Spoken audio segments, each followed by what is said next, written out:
তো বন্ধুরা এটা হলো এডিট করা আগের ফটো, আর এটা হলো এডিট করার পর। তো বন্ধুরা দেখতে পাচ্ছ ফটোটাতে রাত আর দিন পার্থক্য চলে এসেছে।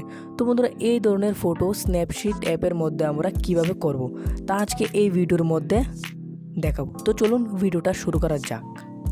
তো বন্ধুরা প্রথমে আমরা চলে যাব স্ন্যাপশিট অ্যাপের মধ্যে।